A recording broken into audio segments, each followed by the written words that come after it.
the man who opened the atomic age before the light. In the thin air of the New Mexico desert, just before dawn, the world felt suspended, a pale horizon, cold sand, men waiting in silence for a flash they could not truly imagine. Somewhere in that darkness stood a physicist who had spent years chasing a possibility that now towered above the earth on a steel structure. In a few moments, the sky would change, and with it, history. But to understand that morning, you have to understand the man who made it possible.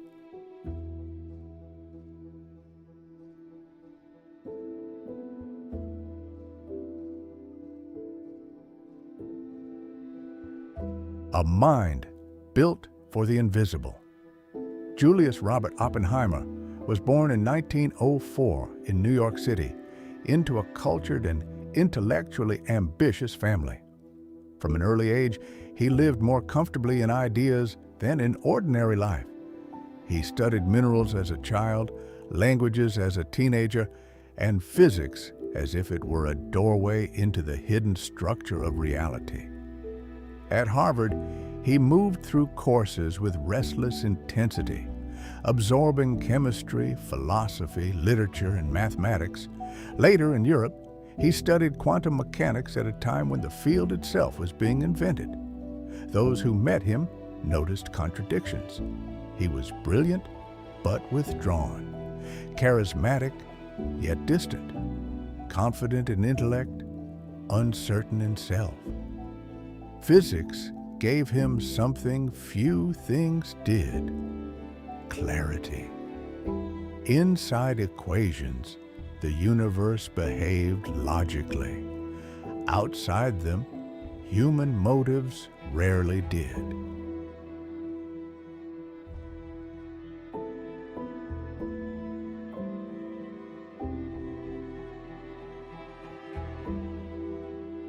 The gathering storm. By the late 1930s, the world was shifting toward catastrophe. The rise of Nazi Germany forced scientists to confront a terrifying possibility that nuclear fission could be turned into a weapon of unprecedented power. In 1939, warnings reached the United States government that Hitler's regime might be pursuing an atomic bomb. Fear moved faster than certainty. What followed was the creation of the Manhattan Project, the largest scientific mobilization in history. Oppenheimer, not yet a Nobel laureate and not the most obvious administrative choice, was selected to lead the scientific effort. He was chosen not because he was the most decorated physicist, but because he could see the entire problem at once.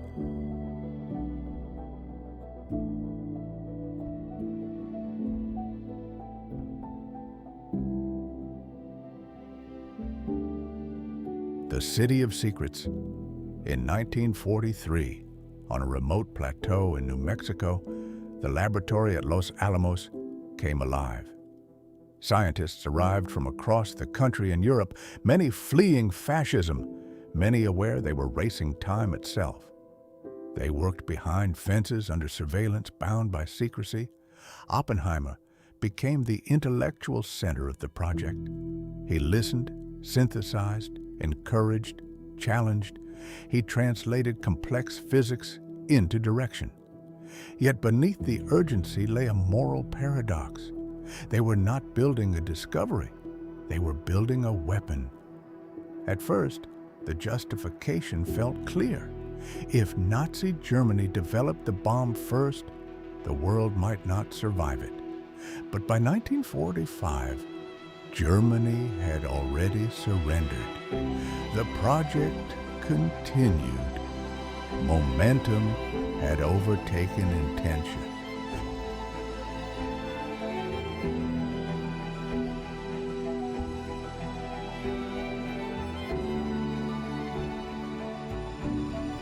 The weight of possibility.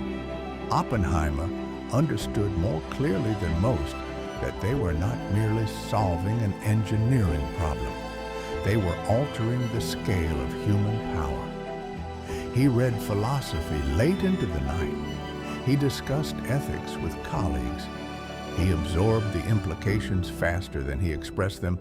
Still, he pressed forward, partly out of duty, partly out of intellectual conviction, partly out of the belief that once knowledge exists, it cannot be unlearned. The work intensified, designs evolved, failures were corrected, calculations grew more precise. Everything moved toward a single moment.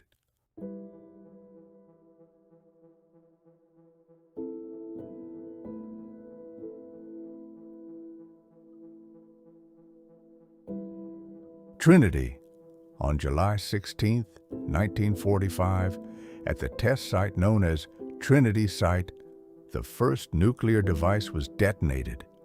A flash brighter than the sun erupted across the desert. A fireball rose. A shock wave followed. A mushroom cloud climbed into the stratosphere. Observers cheered, stunned, relieved. Oppenheimer did not. He later recalled a line from the Bhagavad Gita.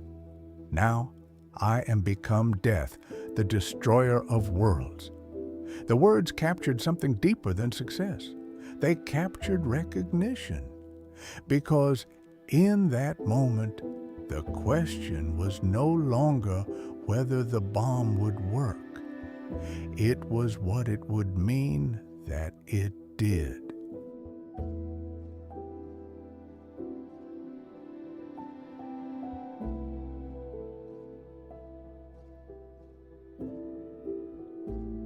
The decision and the consequence.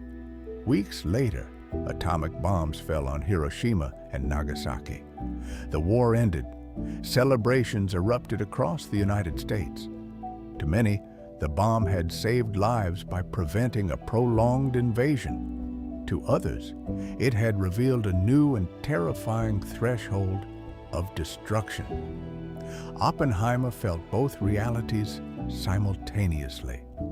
He met President Truman shortly after the war and expressed concern about the future of nuclear weapons. Truman later described the meeting with visible irritation, seeing Oppenheimer's moral unease as unnecessary. The scientist who had helped end the war was already worrying about the peace.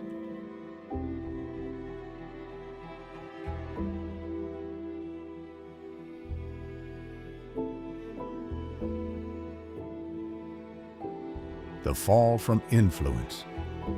In the years that followed, the geopolitical landscape hardened. The Cold War began. Nations raced to build larger arsenals. The hydrogen bomb, vastly more powerful than the weapons used in Japan, became the next frontier. Oppenheimer opposed its rapid development, arguing that the world was already on a dangerous path. His stance, combined with past political associations, placed him under suspicion during the Red Scare. In 1954, his security clearance was revoked after a highly publicized hearing. The decision did not erase his scientific legacy, but it removed him from the center of policy. The man who had shaped the atomic age now watched it unfold from the margins.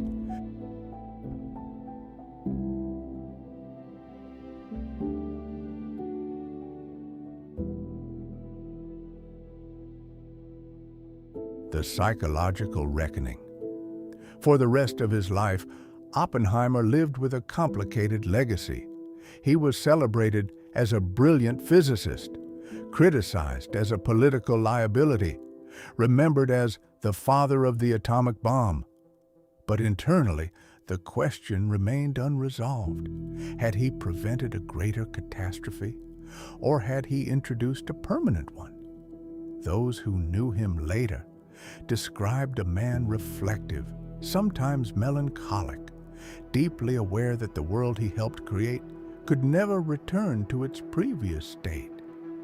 He did not renounce science, but he understood its consequences differently. Knowledge, once applied at that scale, changes not only history, but the psychology of an entire species.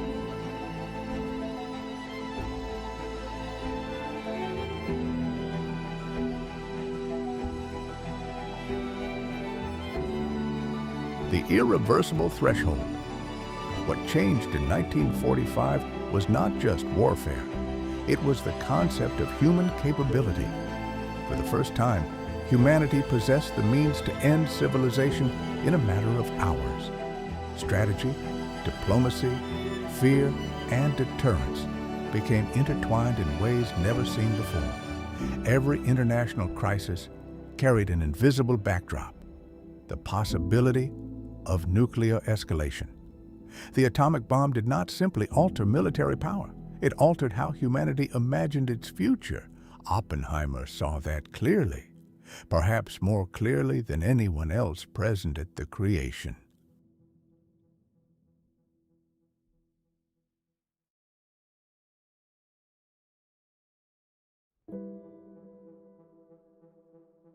The Man and the Shadow. He spent his later years teaching, writing, and reflecting on the relationship between science and society. Students remembered his lectures as profound, often philosophical, reaching beyond equations into the meaning of discovery. He never fully escaped the shadow of Trinity, nor did he attempt to, because he understood something fundamental.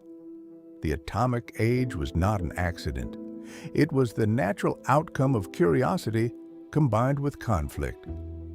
Human intelligence had reached a point where it could reshape the planet or destroy it.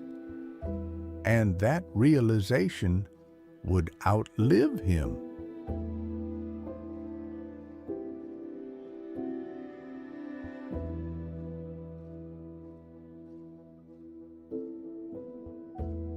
The legacy of the atomic age. Julius Robert Oppenheimer died in 1967. The world he left behind was defined by nuclear deterrence, geopolitical tension, and a fragile balance built on the fear of mutual destruction.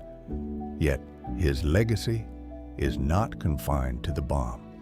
It lives in the moral questions that followed. How far should knowledge go? Who decides how it is used? Can progress exist without risk? These questions remain unresolved because they are not only scientific questions, they are human ones.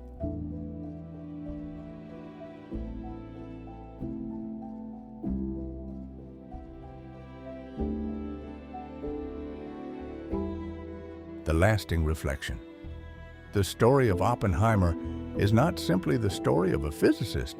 It is the story of a threshold, the moment when humanity discovered it could wield the power of the stars. In that discovery lies both awe and unease, brilliance and danger, hope and fear.